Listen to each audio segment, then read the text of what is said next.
Hi guys, I believe it was Dominic Raab who said that people go to food banks because they have cash flow problems. Well, another out-of-touch Tory, this time the Education Secretary Gillian Keegan, when asked about why NHS nurses go to food banks, she said it was because of emergencies. She was also challenged by Burley of Sky News on whether nurses are paid enough, and she attempted to say no, but then basically said yes. What a horrid individual. Have a listen. Did you clap for nurses during the pandemic? Of course, everyone did, yes. So are you comfortable that they're now using food banks in order to be able to survive? Well, I mean, I go to my food banks quite a lot and ask, why is it? What is it? What's the reason why people are there at food banks? And quite often when you go to food banks, it will be people, something will have happened.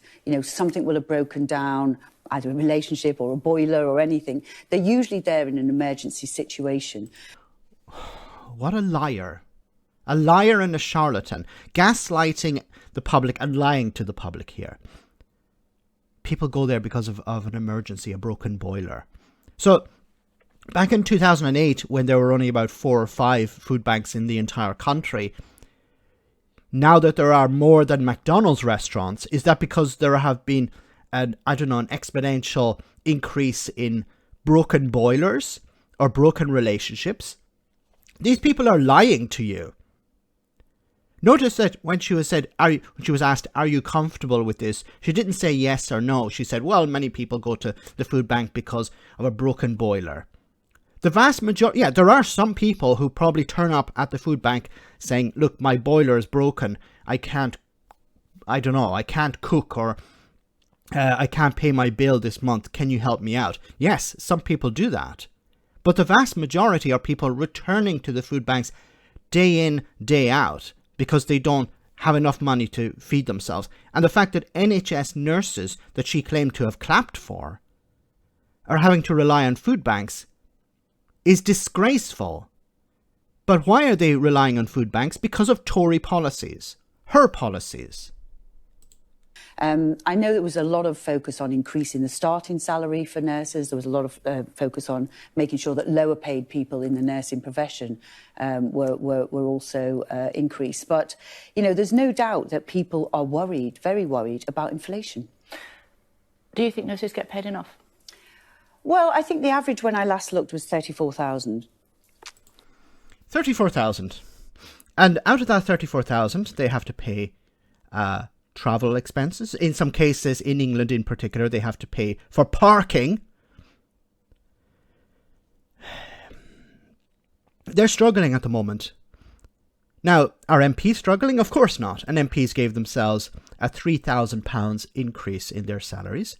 And MPs are able to claim back a lot of expenses. Nurses cannot. Before these increases, so it's more than the average salary of across the country. But in some ways you can never say nurses get paid enough. They're so valuable. I mean, my nephew's just had an 11-hour surgery night before last. There is no way anybody who's in that situation can underestimate just how important nurses and doctors are. I mean, but you are. That's the thing. You're saying. Yeah, well, but £35,000. Shouldn't they be happy with that? Yes, they saved my son's life, or they made him comfortable.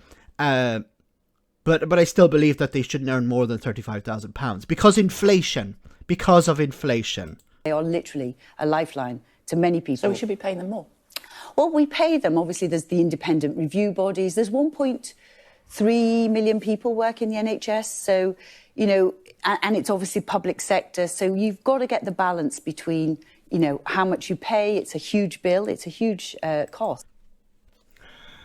I'm really struggling to stay sane here.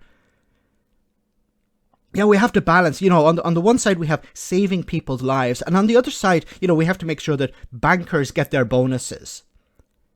On the one side, we have, nurses who are struggling so much that they have to go to food banks. And on the other, we have to make sure that the richest in society continue to get richer.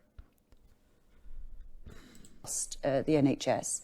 And you've got to get the balance right because, of course, it's taxpayers who have to pay that bill. But if we don't pay them any more... Kay Burley was about to say, if we don't pay them anymore, what are they going to do? They're going to leave the profession. And many already have. 1 in 9 nurses have already left because of overwork, stress, and underpay. It's a cost of living crisis. If nurses are going to food banks, that is a failure. And clapping is not going to pay the bills. Absolutely disgraceful. And, you know, she sounds a bit like Boris Johnson. I believe that when Boris Johnson came out of hospital, he would be more inclined to help the NHS. But I was wrong. And she's saying here her son or nephew, I don't remember, was in hospital. Well, she doesn't give a crap about the nurses then. I'll talk, you know, I'll talk about how wonderful they are, but I'm not going to campaign or support measures to pay them more. Because inflation. Let me know in the comment section, guys, what you think about all of this. As always, your comments are greatly appreciated. Thanks a lot.